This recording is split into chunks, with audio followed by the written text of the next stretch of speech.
What if everything we've been told about autoimmunity is wrong? I'm Elizabeth Yarnell.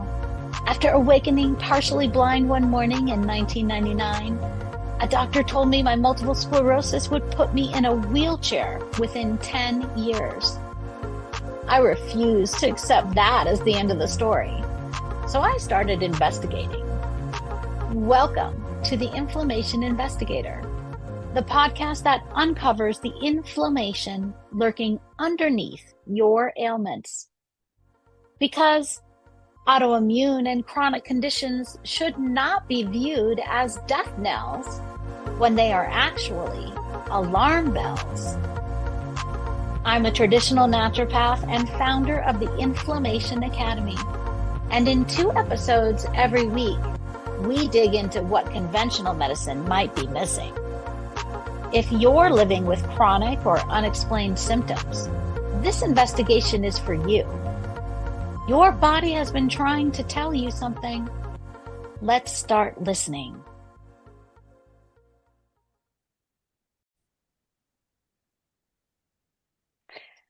Hello, and welcome back to the Inflammation Investigator. I am thrilled to introduce you today to my guest, Samantha Dench. Today, we're going to go in a little bit of a different direction. We haven't gone this way before, but we're going to talk about how inflammation shows up in your skin. And Samantha is the best person to talk about this. She's a licensed esthetician and a functional medicine practitioner, an entrepreneur, an educator with over 2 decades of experience helping clients achieve clear skin from the inside out. As the founder of Skin Deep Aesthetics, she takes a holistic approach, addressing the root causes of skin issues by understanding the connection between internal wellness and external beauty. Samantha blends functional medicine with aesthetics to empower clients and professionals alike to view skincare through a whole body lens.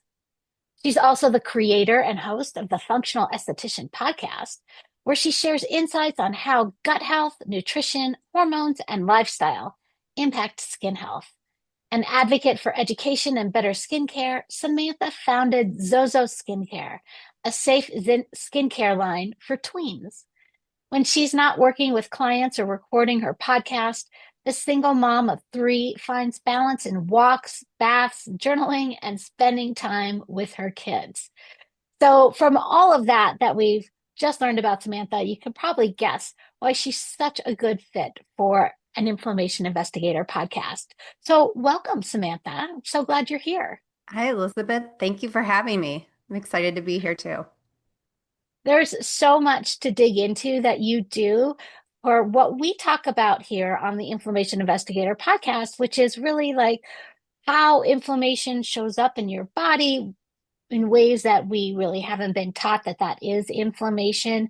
And when I learned about you, that was really one of the things I wanted to tackle with you because growing up in the US, I saw so many of my friends put on toxic chemicals, toxic medications for acne, and to clear them up, things like that, that made them, um, oh my gosh, I'm blanking on the word, light sensitive, um, Right. so they would burn and their skin would peel off, Yeah. and it was just really atrocious. And honestly, I don't know how that all turned out for them decades later, but let's talk a little bit about how, let's just start with how inflammation can show up in your skin. Yeah.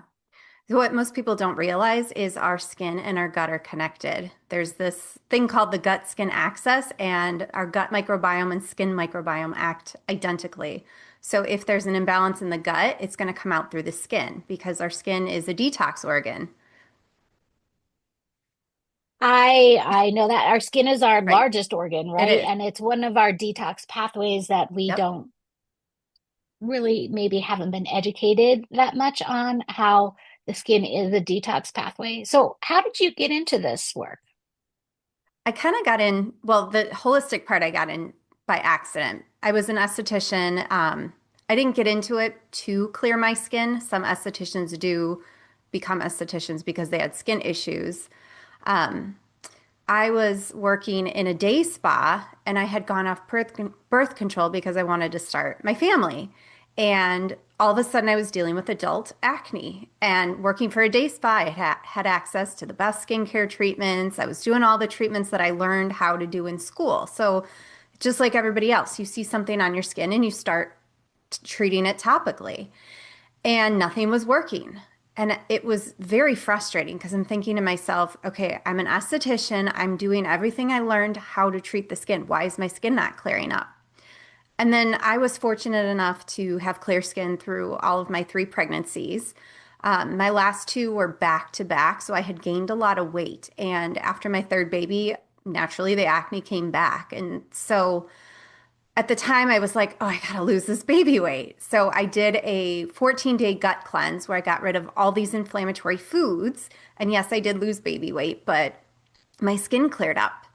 And I was like, oh, this is interesting. So, you're good for a while after you do a detox, and then you start like eating the foods again. And I was like, oh, my skin's breaking out. So it kind of like the light bulb went off. It's like, oh, if I eat this, my skin does this.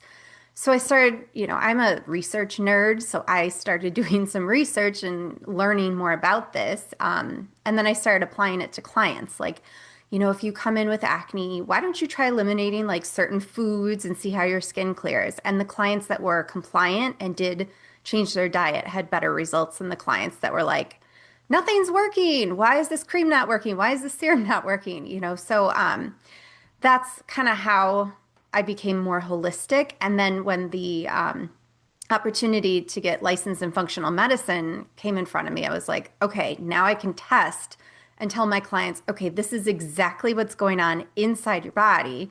And if we help repair all this, then your skin's naturally going to heal. So,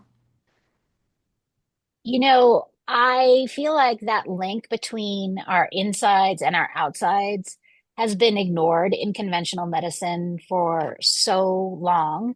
Mm-hmm. And even so, I grew up in a medical family. Both my parents are doctors. And even today, my 88-year-old father, who's a neurologist, will have a hard time admitting that what you eat has anything to do with how you feel and function and look. He might admit, oh, well, if you eat too much, you're going to get fat. That's kind of his only measurement, right? Like, are you Right. overweight or not?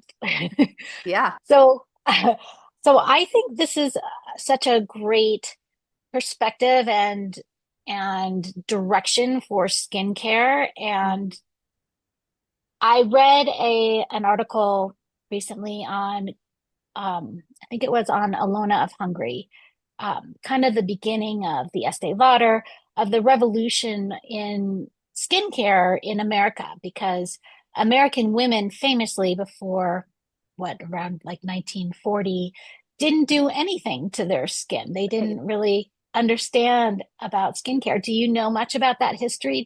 Can you educate us, or I could A stumble through little bit. myself? Yeah.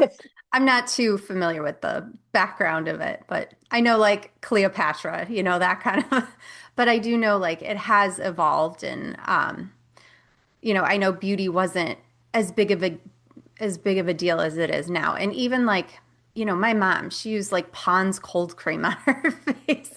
It's very basic. I feel like it's, since the 90s is really when the boom for skincare has that's when it started, and I feel like it's just escalated. I think you're absolutely right. And European women have done facials and done more, and Korean women, right? Yeah. When we had the Olympics in Korea, we learned a lot about Hmm. the like 18 or 36 steps of Right. skincare for Korean women, something like that. Right. Um, but American women, that has been kind of on the back burner, and we haven't connected it. In fact, I don't see really almost anywhere where people have connected it to diet and gut function. So, Right. how do you see that things like acne and rosacea are tied to inflammation?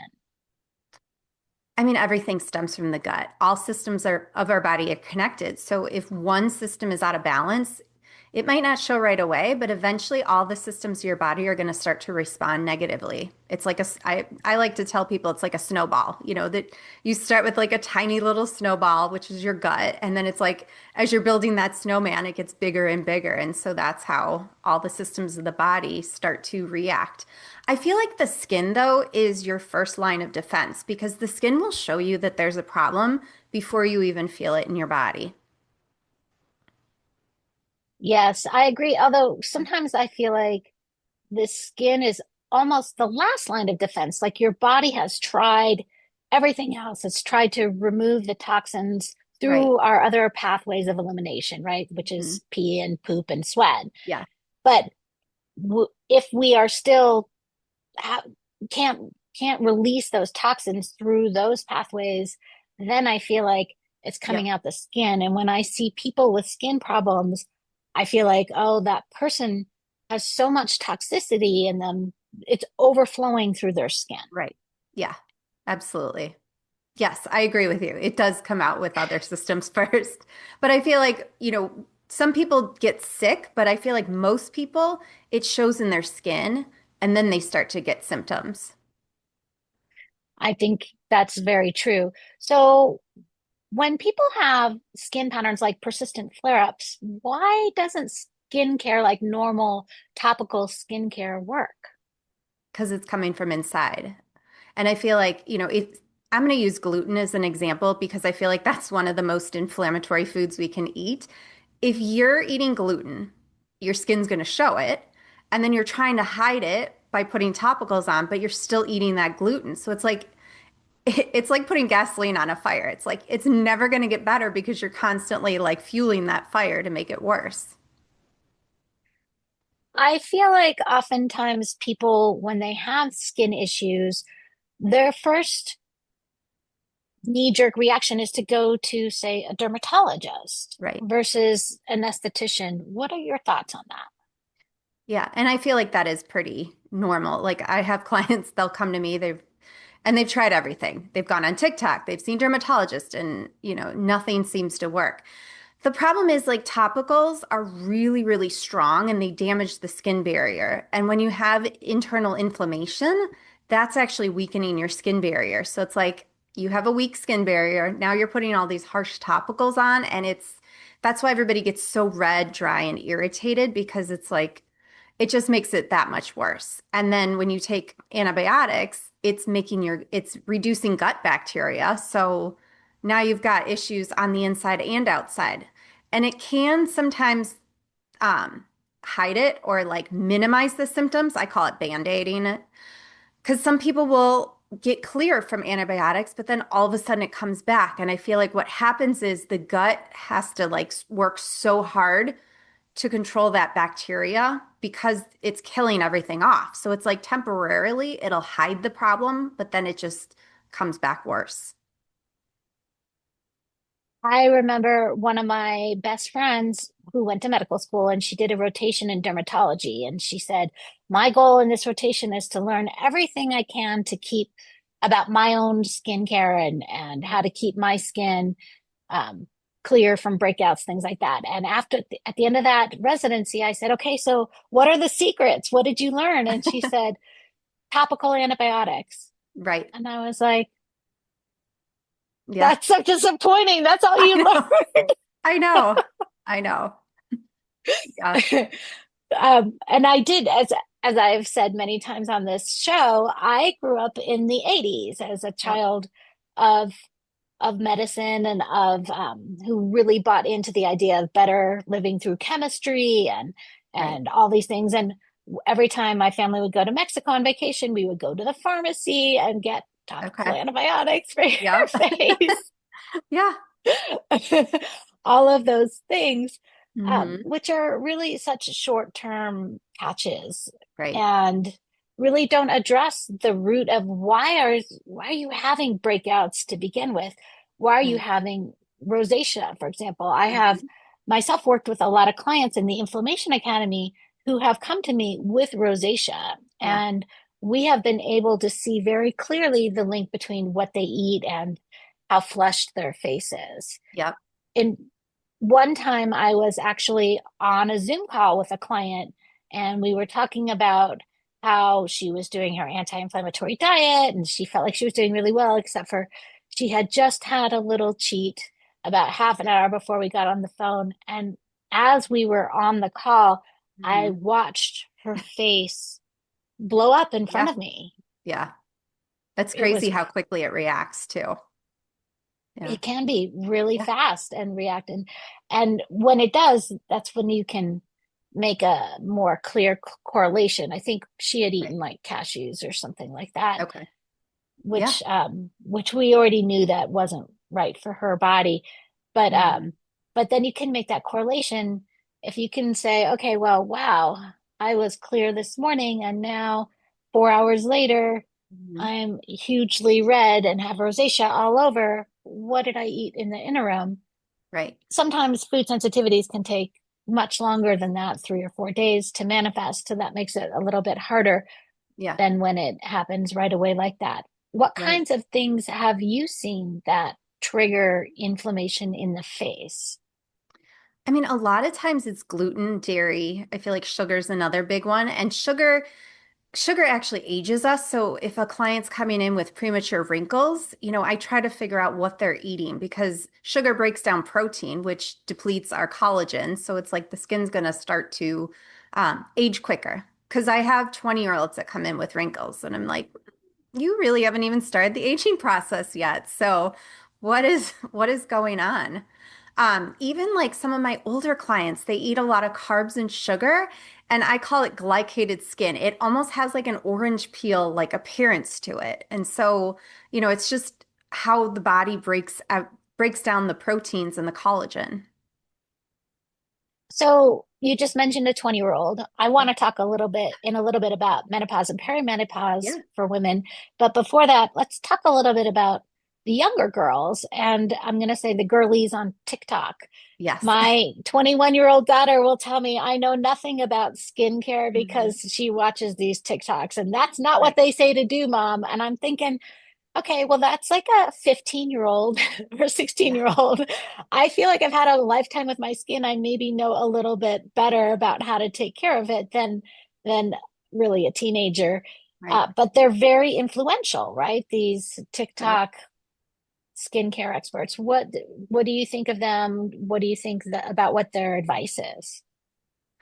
Yeah, so um it's interesting because over the last 2 years, I feel like clients will challenge my recommendations for their skin because they go online and they get advice from TikTokers who have zero skin training. These are people that have played around with skincare. A brand pays them money to say XYZ about your skin and follow the latest trend. And then I will say, ooh, your skin is doing this. This is what I recommend. And they look at me and they will actually say, well, no, this TikToker told me that this is what my skin needs. And I'm like, I just spent an hour touching your skin, seeing how it responded to products, and I'm listening to you tell me what you're putting in your body, but you're going to listen to the TikToker over me. So I just, I feel like I get irritated because I feel like, there's just no level of respect anymore. It's crazy where we've put our trust in Yeah, influencers, some of whom, they have big social media followings, but they really don't have any real life experience or qualifications or right, trainings in what they're right. talking about. Yeah, And you're right, they're getting paid by brands to say specific things yep, and we might forget that that's why they are recommending things. I think yeah. that's this kind of advertising is so embedded in our world now that Hmm. it feels so natural, but we need to remember that's artificial and Right. artificial recommendations. So, well, Yeah. let's go to the other end of the spectrum and talk a little bit about aging skin and women who are going through perimenopause and menopause. And how does that affect the skin and their personal skincare routines? Yeah. Well, our aging process begins at 25. So, by the time we get into our 30s, 40s, and 50s, we've had years of collagen starting to break down. And then with the depletion of estrogen, that actually increases collagen depletion. Like once you hit menopause, I want to say it's 30% of your collagen. You lose 30% of your collagen within the first 3 to 5 years of menopause. So it like accelerates the aging process. And I feel like another thing that is not talked about perimenopause and menopause is the fact that the weight gain issue, because that's from insulin resistance and the trigger or the breakdown of hormones will actually, it increases the way your body stores or produces sugar. So that way it's storing it as fat instead of metabolizing the sugar. Sorry, I lost my train of thought there. So I feel like that causes more glycation, which I talked about a few minutes ago. That speeds up aging too, because again, it's depleting all your amino acids, it's depleting your protein, your collagen. So I feel like it's just such an issue for women. Plus the fact that you start breaking out too. I have a lot of women that come to see me. They're like 45 years old and they're like, I feel like a teenager again. Why am I breaking out like this? And it's the shift in hormones. And another thing I see a lot of is the metabolites, which I'm sure you see the same thing. It's not just the hormone levels, it's the way your body's metabolizing those hormones. Because I feel like estrogen dominance can cause a lot of skin problems too.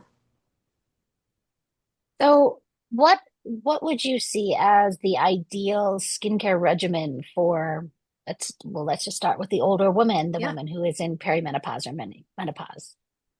I'm a simple person. I don't like to recommend a lot of skincare products because I feel like if you're putting the right things in your body, your skin's going to naturally heal itself. So, a lot of my clients, I will send them home with like a cream or oil cleanser, usually a hyaluronic serum or some kind of firming serum, and then just a heavy moisturizer and sunscreen. What are your thoughts about sunscreen? That is, I feel, should be more of a controversial topic than it is. So it is. I have been recommending sunscreen less because I've been learning a little bit more about, especially the chemical sunscreen. If you're going to be outside for extended periods of time, then I feel like a zinc-based sunscreen is okay. But for day to day, I feel like we don't really need it. And interestingly enough, when I got to my 40s, I started developing melasma, which, for those who don't know what that is, that's those dark patches all over your cheeks and forehead. And it kept getting worse. And, you know, being an esthetician, I'm like, I gotta hide from the sun. I gotta put lots of sunscreen on. I was like slathering it on, and it was getting worse and worse. And then a couple years ago, I was trying all these skin treatments to try and lighten it, and it kept getting worse. Well, then I was watching something on Instagram, and this doctor was talking about how if you have melasma, you should never put sunscreen on because it traps in the heat, and melasma is triggered by heat. So last summer, I actually tried it. I went out and I didn't wear any sunscreen, and my melasma lightened up. So I was like, oh, that's interesting. I've also been working on my cortisol and my hormones, so I feel like that's helping too. But yeah, that's what I've learned about sunscreen. Which is very interesting because looking at you, you're a very fair-skinned person. Right. So if anybody was prone to burning in the sun easily, I Mhm. would think it might be you. Right. Um, I say that because I'm more of an olive skin, swarthy person, and I Hmm. almost never burn. Right. Um, not to say I never have burned, but Right. almost never. It takes me, I have to literally sit for like 6 hours on the beach without any sunscreen to have any type of burn at all. Right.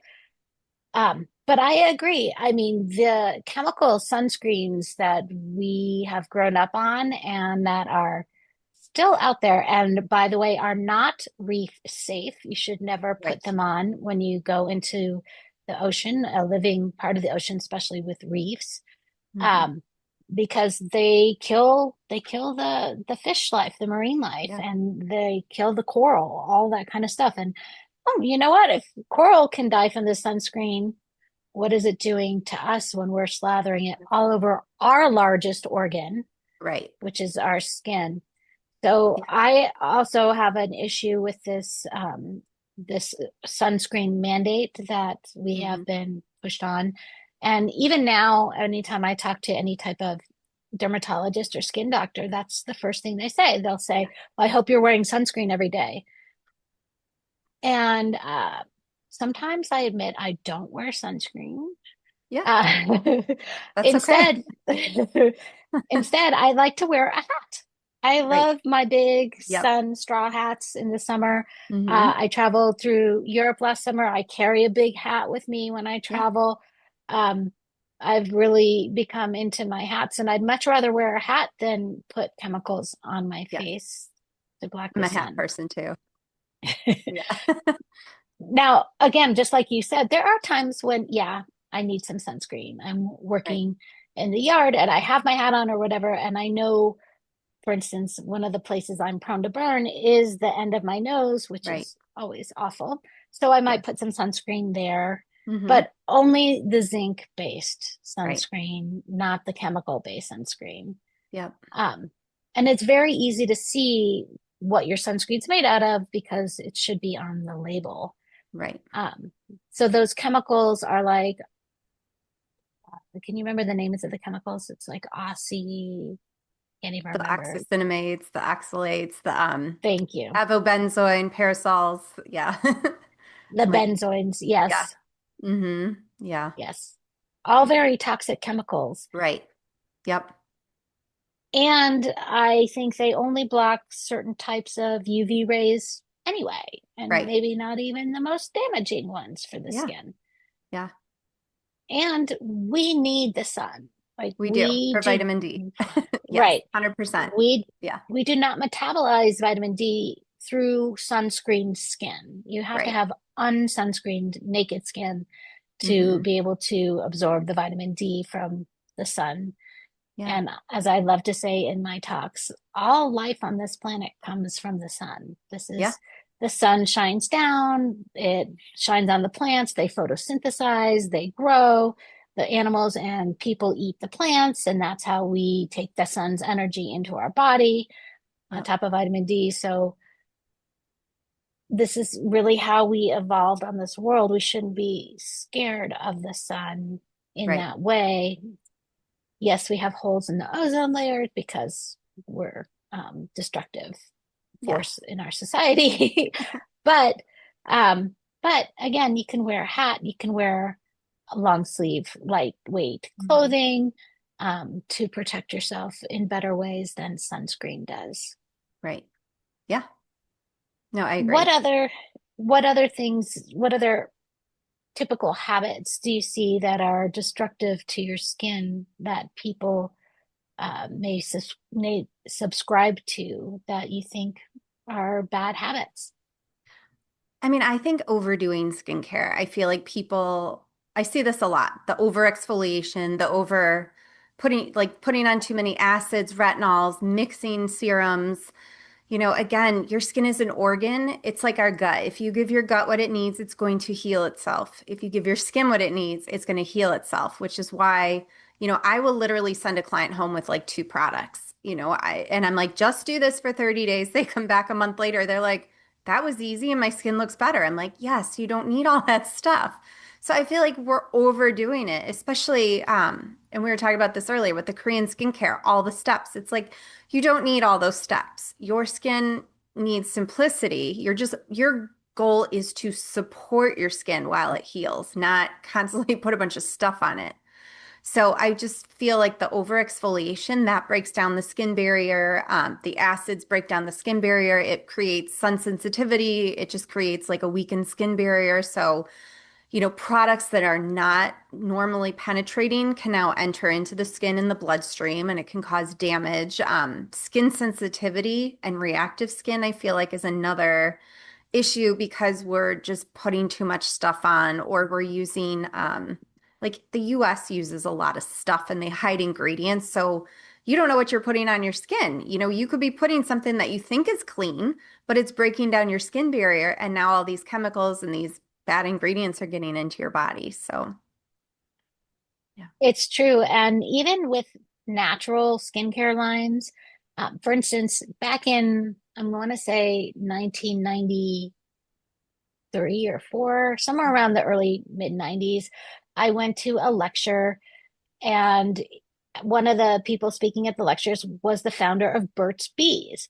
And Okay. he was saying that when he formulated products for Burt's Bees, every single ingredient in there he would put in his mouth and eat. He only put super clean ingredients. And I thought, oh, this is amazing because, again, in Yep. the 90s, there was nothing like that.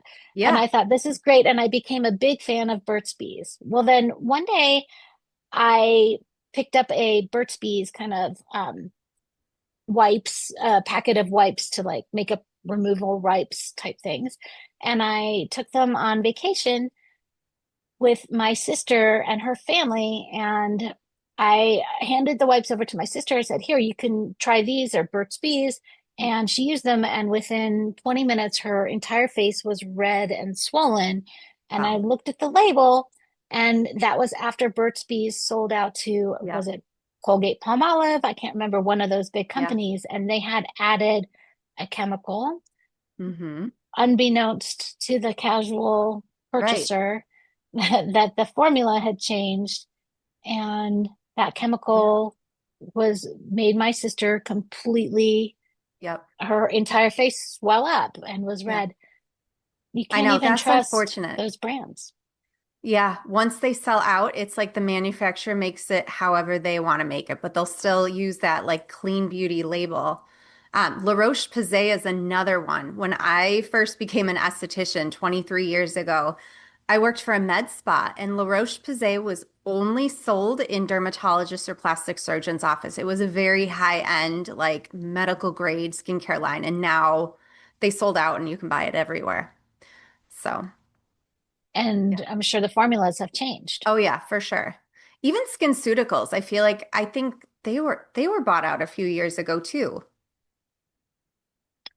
It's So, sad yeah. because these people grow these beautiful, very clean brands, and then Hmm. no fault of them, they sell out for huge millions and millions of dollars, Yeah. and they have their parachute and they go on and live their lives. But for those of us who built that brand as consumers and Hmm. followed it and trusted it, then to discover that it's not the same formula as Right. we had been accustomed to, and in fact there are things put in there, usually, I'm going to say preservatives or fillers Hmm. or ways to make it more shelf stable that are less expensive, maybe than the original ingredients were.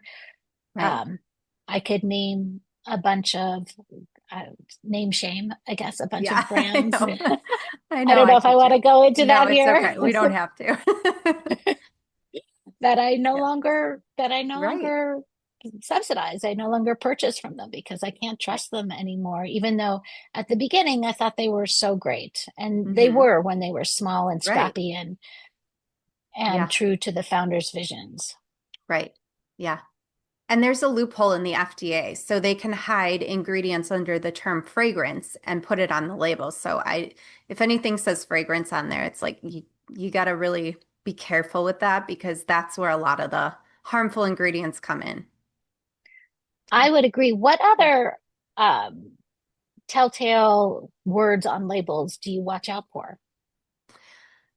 I mean, if you can't pronounce or read an ingredient, I try to stay away from it. So, I mean, I feel like now there's so many, I can't even keep up anymore. It used to be like the parabens and the phthalates but now it's like they make up these names and you don't even understand what it is. So even for us, it's like estheticians understood and learned how to read labels, but I feel like now it's become there's just so many new chemicals and terms that it's hard for even me to navigate. I would agree. I had a friend who is a chemist, and he once told me at a soccer game for our kids that any chemists learned, or their rule of thumb is anything under 20 letters long, any chemical name under 20 letters long is safe for human use. Okay. And I looked at him in disbelief. I'm like, how can you say Yeah. that? absolutely ridiculous. Right. You can't say that at all. Um, but you're okay. So let's go back to fragrance. Yeah. Fragrance can also be labeled parfum, right? Right. Or perfume. Yeah. Um, and then there's artificial colors that are put into Hmm. a lot of these cosmetics, Right. including things like lead, right? Lead has Yep. been in lipstick since the 1800s or something like Hmm. that. And so if you think about how much lipstick you might ingest while wearing Right. lipstick every day, you definitely want to check your lipstick brand to see if they use lead, but they can Right. put all Hide kinds it. of things, right? They can Yeah. hide it. Yeah. But you have to be really careful and Hmm. aware of what brands that you are using.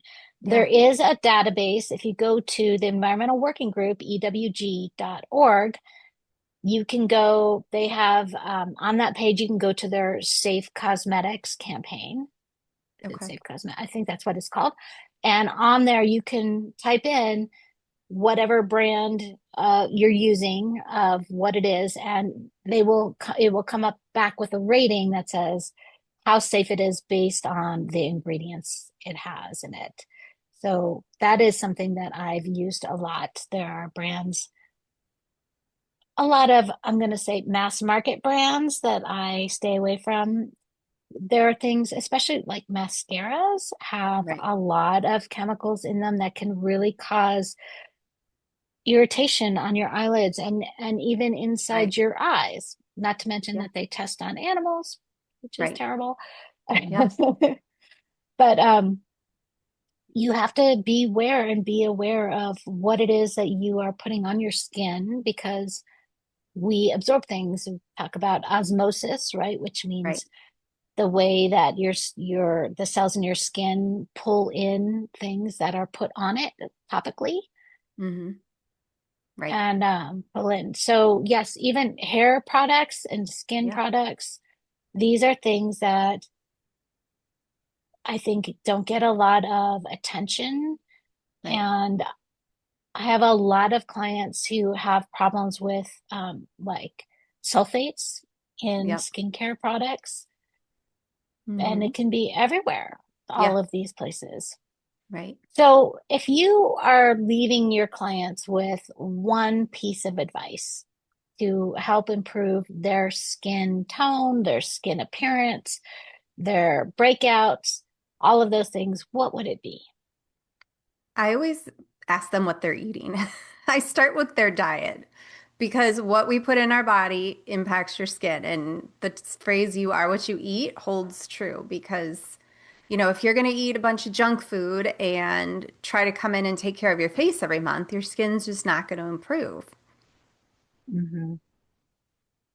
Yes. So, um, I would agree 100%. Do you find that a lot of your clients are maybe deficient in things like probiotics? Do probiotics you find help with skincare?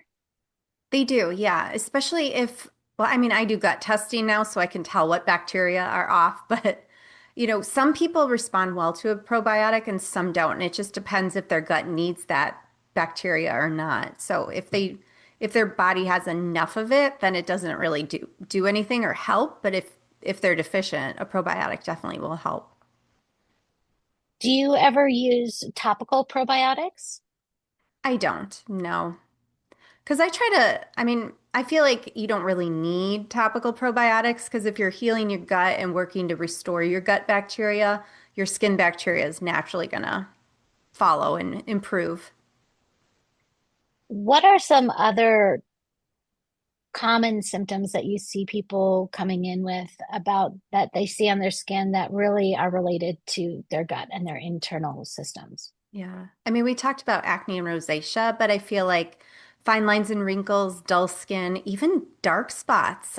We believe that's from the sun, but a lot of times it's because our detox pathways are blocked and it's going to come out through the skin.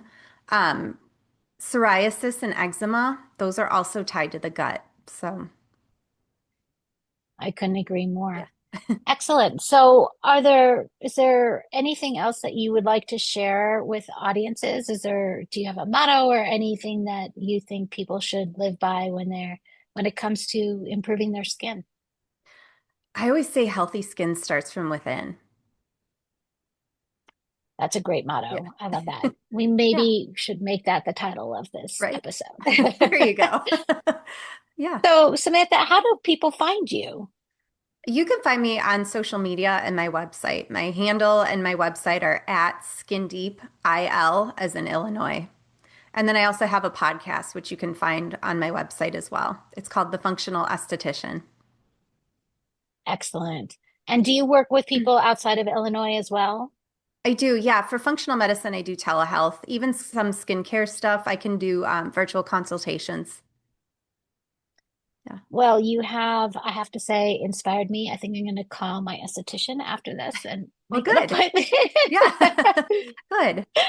Um, so thank you so much. Anything else that you have coming up that you want to promote or anything like that?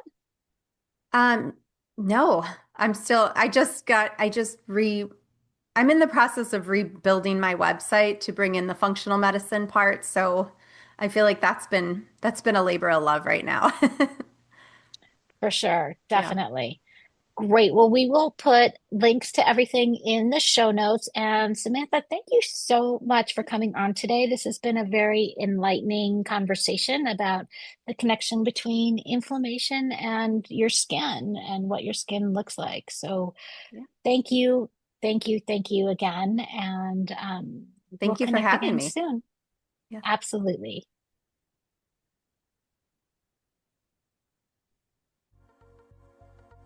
And that's another case filed on the Inflammation Investigator. Remember, every symptom is your body's way of communicating. We just need to learn the language. If today's episode sparked something for you, I want to hear about it. Share your own investigation discoveries with me on social media at Elizabeth Yarnell or find me at elizabethyarnell.com. Your experience could be exactly what another listener needs to hear. And make sure you're subscribed so you never miss an episode. And here's the thing about investigations, they work best when you're not going it alone. If this podcast is helping you uncover the answers you've been searching for, please like, rate, subscribe, and review, and share it with someone who needs to hear this message. As a new podcast, these actions mean more than you know. Want to dive deeper into your own inflammation investigation? Head over to inflammationinvestigator.com, where you can take my free inflammation quiz to uncover which hidden triggers might be affecting your health. Until next time, this is Elizabeth Yarnell, your inflammation investigator, reminding you that the solutions to your health issues are out there. Let's find them together.